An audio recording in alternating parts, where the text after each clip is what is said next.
Hai, Assalamualaikum warahmatullahi wabarakatuh. Pada kesempatan kali ini, kita akan mempelajari bab fungsi. Fungsi menggambarkan suatu hubungan dari dua himpunan. Nah, pada kali ini kita akan mempelajari 3 jenis fungsi. Yang pertama adalah relasi, kemudian yang kedua adalah fungsi atau biasa disebut dengan pemetaan, lalu yang terakhir adalah korespondensi satu-satu. Sebelum kita mulai mempelajari ketiga hal tersebut, alangkah lebih baiknya kita mempelajari istilah penting dalam fungsi.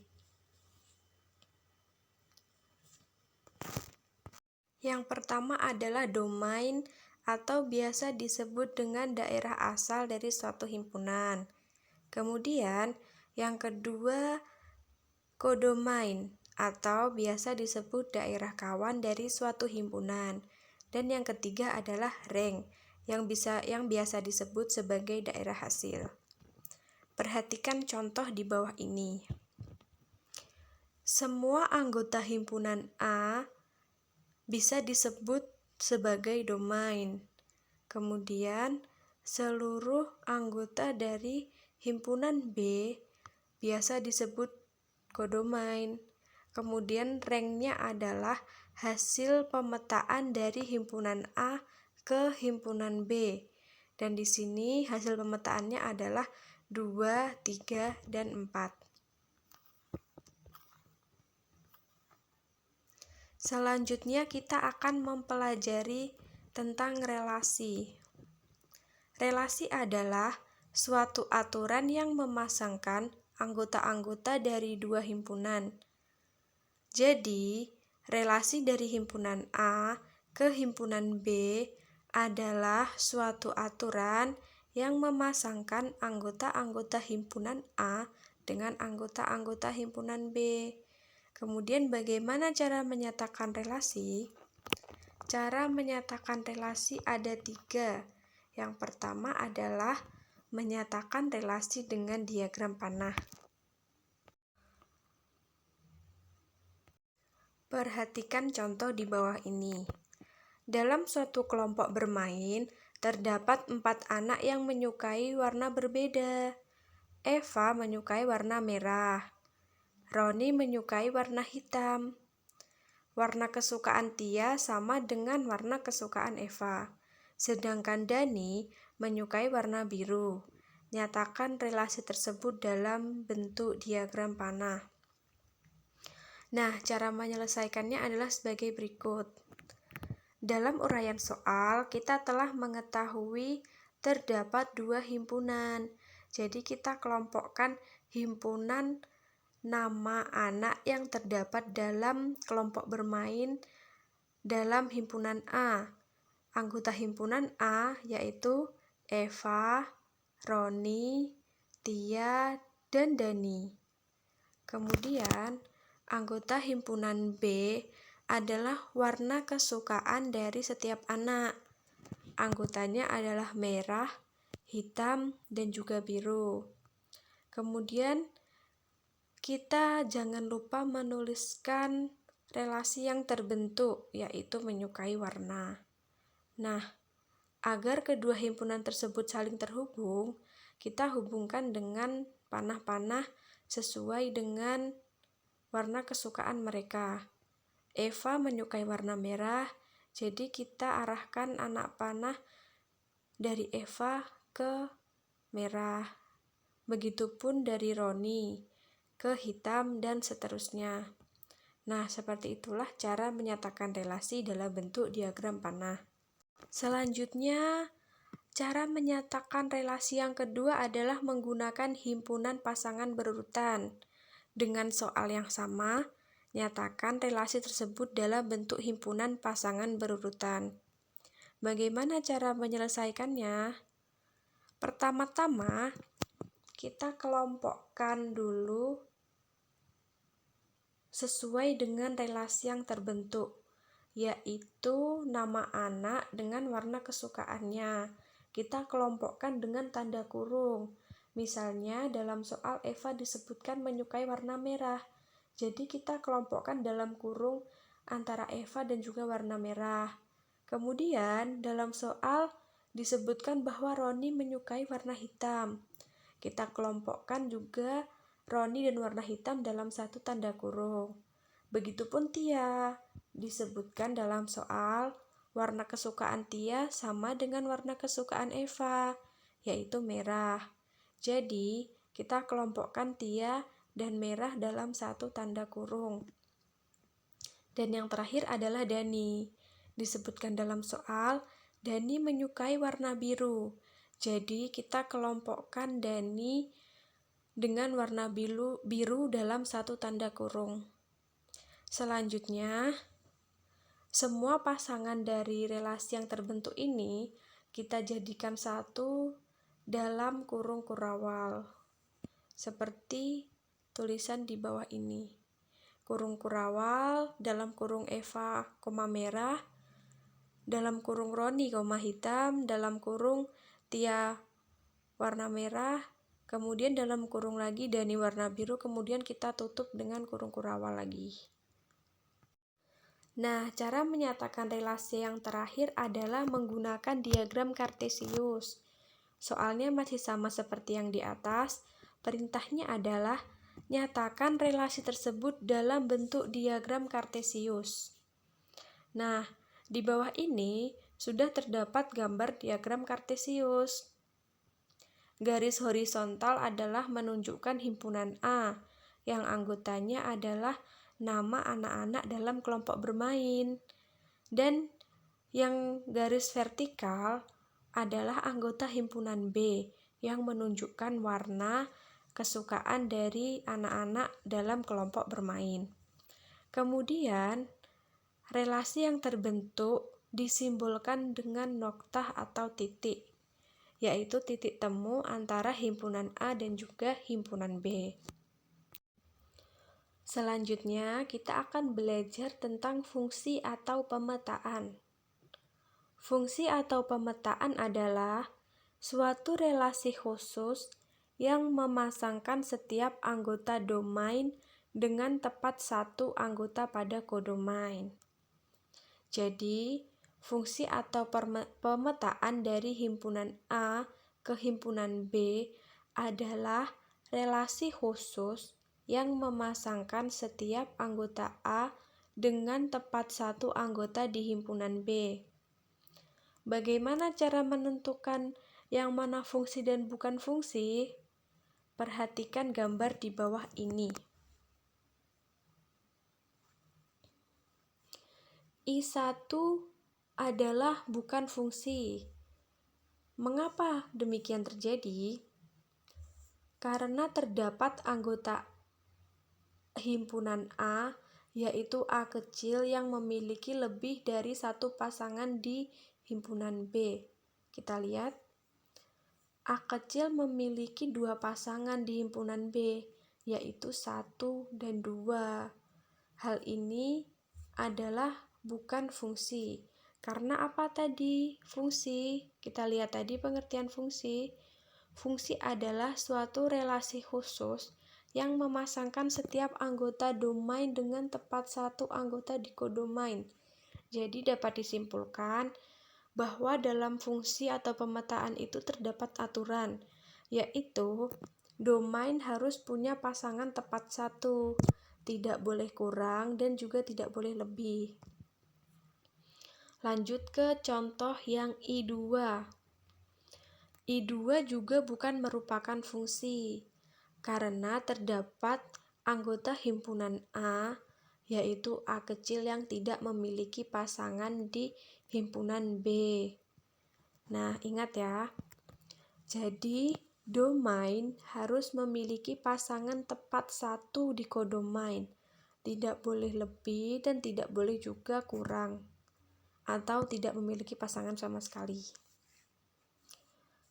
Kemudian kita lanjutkan ke contoh I3. Nah, I3 ini merupakan fungsi. Karena apa? Karena setiap anggota A memiliki satu pasangan di B. Selanjutnya adalah cara menyatakan fungsi atau pemetaan. Nah, cara menyatakan fungsi atau pemetaan sama dengan cara menyatakan relasi yang sudah kita pelajari tadi. Oke, contohnya adalah diketahui himpunan K sama dengan A, B, C, D dan L sama dengan 1, 2, 3. Jika diketahui dengan A dipetakan terhadap 1, B dipetakan terhadap 3, C dipetakan terhadap 1, dan D dipetakan terhadap 3, nyatakan pemetaan berikut dengan 3 cara. Cara yang pertama adalah menggunakan diagram panah. Jadi seperti tadi ya, kita gambar dulu diagramnya dari himpunan K berikut anggota-anggotanya dan himpunan L berikut anggota-anggotanya. Kemudian kita menggunakan anak panah untuk memasangkan pemetaan yang terjadi. A dipetakan terhadap 1 di dalam soal. Nah, jadi panahnya adalah A ke arah angka 1. Kemudian B dipetakan terhadap angka 3. Jadi B anak panahnya menuju ke angka 3. Kemudian yang kedua, menggunakan himpunan pasangan berurutan. Caranya juga sama seperti materi pada relasi tadi. Kita gabungkan dengan pemetaan yang ada dari dua himpunan, kemudian kita satukan semua pemetaan yang terjadi menggunakan kurung kurawal. Jadi penulisannya adalah sebagai berikut. Kurung kurawal dalam kurung A, 1, dalam kurung B, 3, dalam kurung C, 1, dalam kurung D, 3.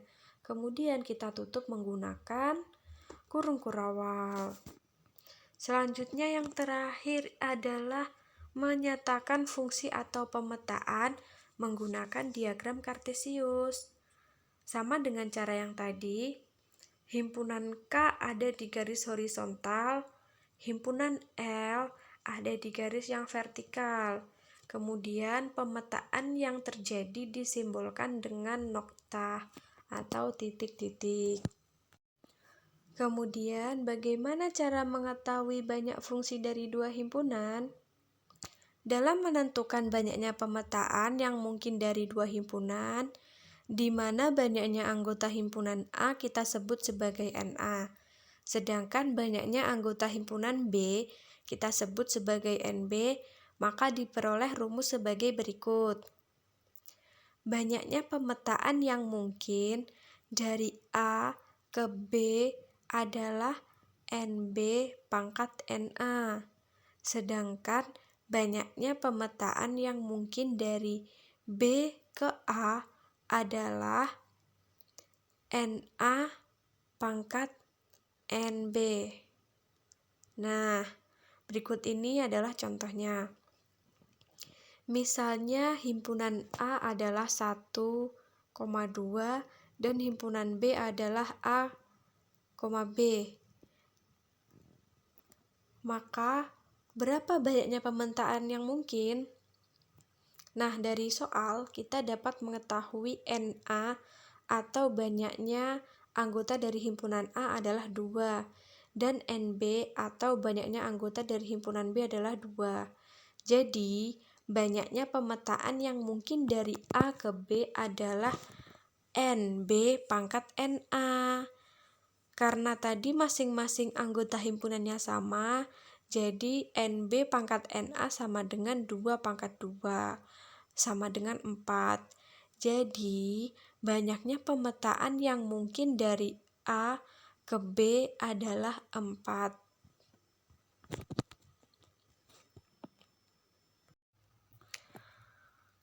Nah, materi terakhir yang kita pelajari pada hari ini adalah korespondensi 1-1. Korespondensi 1-1 adalah relasi atau fungsi yang memasangkan setiap anggota domain dengan tepat satu anggota kodomain. Dua buah himpunan A dan B disebut berkorespondensi satu-satu jika setiap anggota A berpasangan dengan tepat satu anggota B, dan setiap anggota B berpasangan tepat satu di anggota A.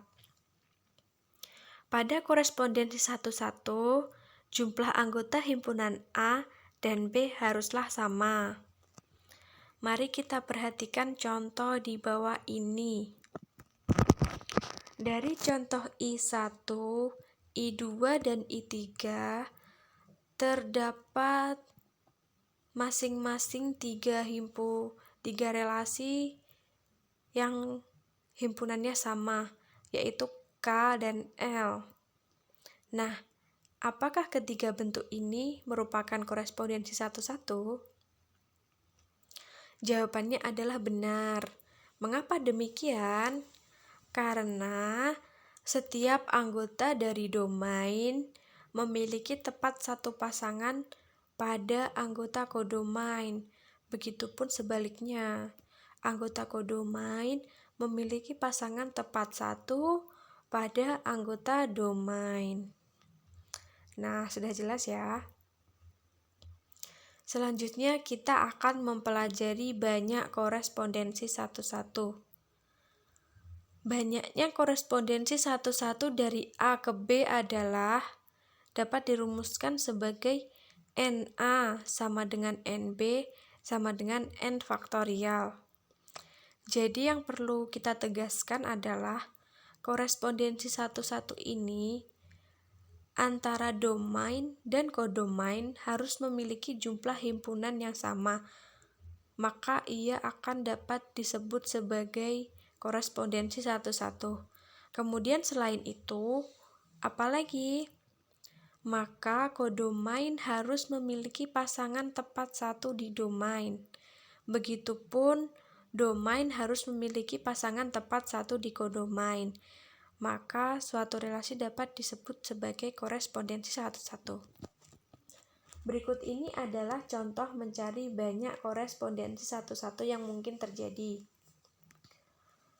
Banyaknya korespondensi satu-satu yang mungkin terjadi dari himpunan A, yaitu 1, 2, 3, 4, ke himpunan B, yaitu Q, W, E, dan R adalah titik-titik. Penyelesaiannya adalah NA sama dengan NB sama dengan N faktorial. N adalah jumlah anggota dari himpunan. Kemudian difaktorialkan. Berapa jumlah anggota himpunan A? Ada 4. Berapa jumlah anggota himpunan B? Ada 4. Jadi N faktorial adalah 4 faktorial. Bagaimana cara menghitung 4 faktorial? Yaitu dengan 4 dikali 3 dikali 2 dikali 1. Hasilnya adalah 24. Jadi, banyaknya korespondensi satu-satu yang mungkin terjadi dari himpunan A ke himpunan B adalah 24 cara. Sekian dari saya, apabila ada kurang lebihnya saya mohon maaf. Wassalamualaikum warahmatullahi wabarakatuh.